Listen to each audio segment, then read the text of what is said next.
Hello from Kingfisher, Oklahoma. Today we are finishing up 2 Samuel by doing chapters 23 and 24. These books are kind of the transition in Israel between the judges and the kings. And we saw the rise and fall of Saul, and we see David coming to the throne, and we're getting to the end of David's story, though he's not quite done yet. David finished his song he sang, and we started that last session. And we see, actually, we'll catch him reminding God of his promise that his line, his lineage, will remain as a ruler forever. So, pretty interesting. You go, well, he's going to die, and I don't remember people reigning now. Well, Jesus is in the line of David, and he is reigning forever. So, God's not wrong there. And maybe you caught that. So, and he also says these bad men, these men of Belial, are going to be cast away from God's presence, which is true. Then we get a list of the mighty men of David, his bodyguard, the guys who were directly closest to him, and they have some pretty crazy success stories as these bodyguard, these mighty men. Wow. I guess they would be like Medal of Honor recipients these days, so pretty amazing. The next chapter, 24, we see that God gives David the opportunity to uphold his law or to sin. He doesn't make him sin, but that opportunity is there. And David takes the bait. He decides it's a great idea to number the people, like a census, even though that is against the law. So, David gets in there and he commands someone to go number the people. Well, that person goes, David, don't do this. You know you're not supposed to do this. Come on, let's not do this. But David is the king and he commands it, so it is done. But after that, David goes, oh my gosh, I'm such a sinner. You ever done that? I've done that. It's like, what was I thinking? That's the dumbest thing I've ever done. Ugh. If you don't feel that way about your sin, you don't know what sin really is. You don't know how sin affects your relationship with God. You may think, hey, it was just a little sin. It's fine. I'll be forgiven. Yeah, God will forgive you, but you still sinned against the holy God of the universe who clearly commanded you not to do that sin. And because David is in this position of authority, this position of power, his sin doesn't just affect him, but his whole nation. And your sin usually doesn't just affect you, it affects those around you. And I just think we don't talk about that enough as a church, that there are consequences for your sin. Consequences that affect other people. The future, we saw the sword will never leave David's house, and it hasn't. And it's not going to. Goodness. And that is because David sinned. And so all these people in his line have this curse hanging over them. Gracious. So David did the census. Gad, the seer, comes and confronts him. A seer's a prophet and says, you've done it. Now you get a choice. Do you want punishment A, B, or C? And David chooses the punishment C, which is that there is a 3-day plague over the nation of Israel. 70,000 men die for the sin of David. You know, gracious. I don't know, I can't remember what the numbers were on David's last sin with Bathsheba. I know one guy died for it, and then there was some battles and stuff fought because of the consequence of it. But I don't think it was 70,000. And we go, yep, David's worst sin was with Bathsheba. Look at this here. 70,000 men die, not to mention women and children, because David specifically sins against God here. Ouch, what a consequence. All these people pay for their leader's sin. Hey leaders, heads up, that's you. I'm guilty. I don't even think about this. But today I'm just like, whoa, this is a big deal. Your sin affects those in your care. Whew. We need to work harder at avoiding these sins. Well, God finally stops the plague. David builds an altar, sacrifices to the Lord, and the point is made that, goodness gracious, we need to avoid sin at all costs. And that's how the book closes. So let's jump into it. Chapter 23. Now these be the last words of David. David, the son of Jesse, said, the man who was raised up on high, the anointed of the God of Jacob, the sweet psalmist of Israel, said, the Spirit of the Lord spake by me, and his word was in my tongue.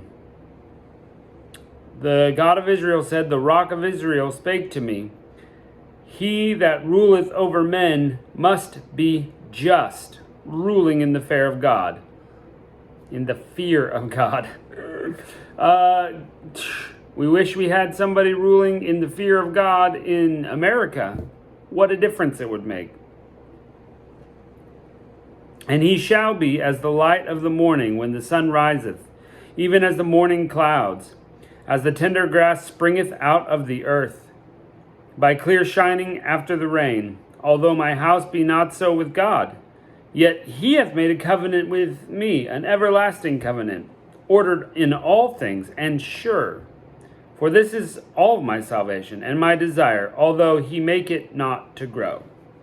But the sons of Belial shall be all of them as thorns thrust away, because they cannot be taken with hands. But the men shall touch them, must be fenced with iron and staff of a spear, and they shall utterly be burned with fire in the same place.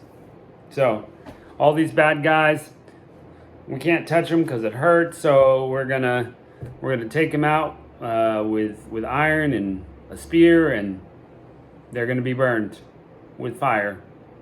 This is kind of a parallel sort of imagery to the New Testament, the thistles among the wheat. So interesting there. Okay, David's mighty men. These be the names of the mighty men of David. The Tachmonite that sat in the seat, chief among the captains, the same was Adino the Eznite. He lifted up his spear against 800 whom he slew at one time. He killed 800 guys by himself at one battle. Dang. And after him was Eleazar the son of Dodo, the Ahohite, one of the three mighty men of David, when they defied the Philistines that were gathered together in battle, and the men of Israel were gone away. He arose and smote the Philistines until his hand was weary, and his hand clave unto the sword. And the Lord wrought a great victory that day, and the people returned after him only to spoil. So he killed so many guys. You know, you're out there doing yard work or whatever, and, you know, your fingers get stuck kind of in position because you've been holding and gripping the whole time. He killed so many guys, he couldn't let go of his sword because his fingers were stuck. And after him was Shammah, son of Agi the Hararite, and the Philistines were gathered together in one troop, where was a piece of ground full of lentils, and the people fled from the Philistines. But he stood in the midst of the ground and defended it, and slew the Philistines. And the Lord wrought a great victory. So he held the line and in a field of beans, basically. The 3 of the 30 went down and came to David in the harvest unto the cave of Adullam, and the troop of the Philistines pitched in the valley of Rephaim. That's the valley of the giants. And David was then in the hold of the garrison of the Philistines. He was then in Bethlehem. And David longed and said, oh, that one would give me a drink of water from the well of Bethlehem, which is by the gate. That water's good over there. I want that water. And the 3 mighty men brake through the host of the Philistines, drew water out of the well of Bethlehem that was by the gate, and took it and brought it to David. Nevertheless, he would not drink thereof, but poured it out to the Lord. He said, far be it from me that I should do this. Is not this the blood of the men that went in jeopardy of their lives? Therefore he would not drink it. These things did the 3 mighty men. That's pretty crazy. Let's go right through the army just to draw water out of a well for the king. Pretty intense. And Abishai, the brother of Joab, the son of Zeruiah, was chief among the three. And he lifted up his spear against 300 and slew them, and had a name among the three. Was he not most honorable of the three? Therefore he was their captain. Howbeit he did not attain to the first three. So there's three guys that we already, and now we've got three more. And Abishai, whose name we've heard a few times, 300 guys at one time with a spear. And Benaiah the son of Jehoiada was a valiant man of Kabzeel, who had done many acts. Okay, we've heard his name before too. He slew 2 lion-like men of Moab, and he went down also and slew a lion in the midst of a pit in a time of snow. Yeah, let me go fight that lion in that pit down there. Success. He slew the Egyptian, a goodly man. The Egyptian had a spear in his hand, and he went down with a staff, plucked the spear out of the Egyptian's hand, and slew him with his own spear. These things did Benaiah the son of Jehoiada, and had a name among the three. He was more honorable than the 30, but attained not to the first three. And David set him over his guard. Asahel, the brother of Joab, was one of the 30. Elhanan, the son of Dodo, in Bethlehem. Shammah, the Hadroite. Elika, the Hadrodite. Helaz, the Paltite. Ira, the son of Ikish, the Tekoite. Abiezer, the Enothite. Mebunai, the Hushathite. Zalman, the Ahohite. Maharai, the Nephothite. Heleb, the son of Bana, a Netophathite. Ittai, the son of Ribai, out of Gibeah of the children of Benjamin. Benaiah, the Pirathonite. Hiddai of the brooks of Gash. Abel-Abon, the Arbathite. Asmaveth, the Barhumite. Elihaba, the Shalbanite, the sons of Jashin. Jonathan. Shammah, the Haharite. Ahihem, the son of Sherar, the Harahite. Eliphet, the son of Ahashbai, the son of Machathite. Eliam, the son of Ahithophel, the Gileonite. We heard his name. Hezrai, the Carmelite. Perai, the Arbite. Igal, the son of Nathan of Zobah. His name's easier. Bani, the Gadite. Zelek, the Ammonite. Nahari, the Beerothite. Armor bearer to Joab, the son of Zeruiah. Eri the Ithrite, Gareb the Ithrite, and Uriah the Hittite, 37 in all. Now, we know Uriah the Hittite, that was Bathsheba's husband before. Chapter 24. And again the Lord's anger was kindled against Israel, so he moved David against them to say, Go, number Israel and Judah.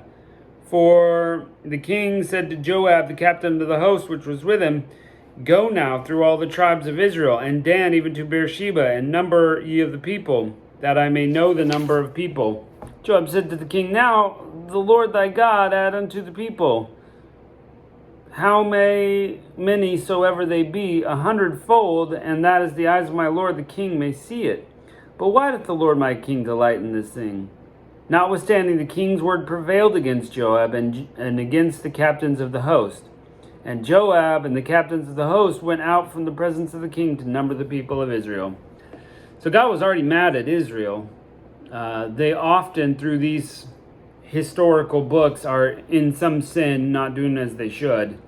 So God perhaps knew that David would choose the wrong thing, and so therefore gets justice.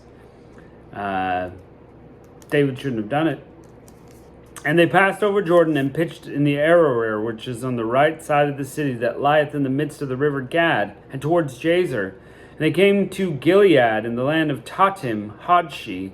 And they came to Dan-Jan about to Zidon, and came to the stronghold of Tyre, and to all the cities of the Hivites and the Canaanites. And they went out to the south of Judah, even to Beersheba. And when they had gone through all the land, and they came to Jerusalem at the end of 9 months and 20 days, and Joab gave the sum of the number to the people unto the king. And there were in Israel 800,000 valiant men that drew the sword. And the men of Judah were 500,000 men. That's actually growth, by the way. If you recall, we were saying about 800,000 men, or 600,000, somewhere in there. that came out of Egypt. We were saying there were 2.5 million. But that's 800,000, that's 1.3 million men, just men of war age. That doesn't count women and children. So if you just, had the same amount of women and 2 kids each, that's, wow. That's like almost 4 million people. So they've gone from 2.5 to 4 million. You math guys out there can do better math than me. Put it in the comments what you would think that real number is. But man, goodness gracious. And David's heart smote him after he had numbered the people. And David said unto the Lord, I have sinned greatly in all that I've done, and now I beseech thee, O Lord, take away the iniquity of thy servant, for I have done foolishly. For when David was up in the morning, the word of the Lord came unto the prophet Gad, David's seer, saying, Go and say unto David, Thus saith the Lord, I offer thee 3 things. Choose one of the 3 of them, that I may do it unto thee. So Gad came to David and told him, and he said to him, Shall 7 years of famine come into thee in thy land?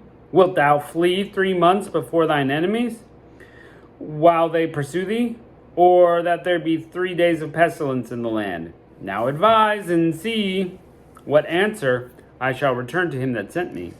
And David said unto Gad, I am in a great strait. Let us fall now into the hand of the Lord, for his mercies are great. And let me not fall into the hand of man. So the Lord sent a pestilence upon Israel from the morning even to the time appointed. And there died from Dan even to Beersheba 70,000 men.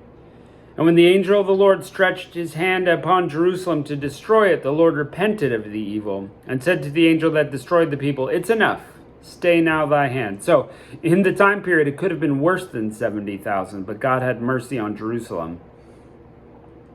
And the angel of the Lord was by the threshing place of Araunah the Jebusite.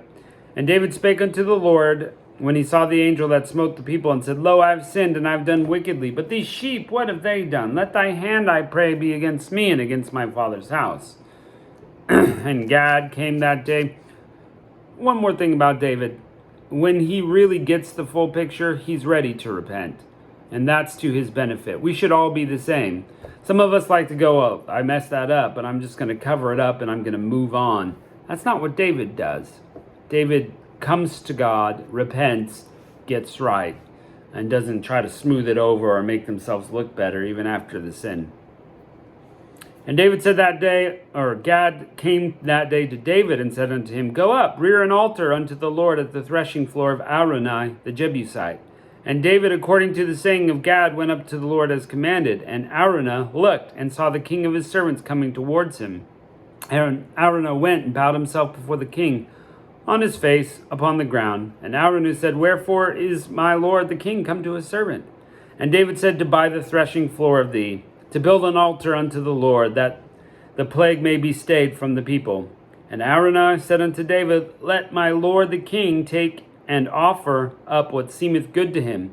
Behold, here be oxen for burnt sacrifice, and threshing instruments, and other instruments for the oxen of the wood. And all these things did Araunah as a king give unto the king.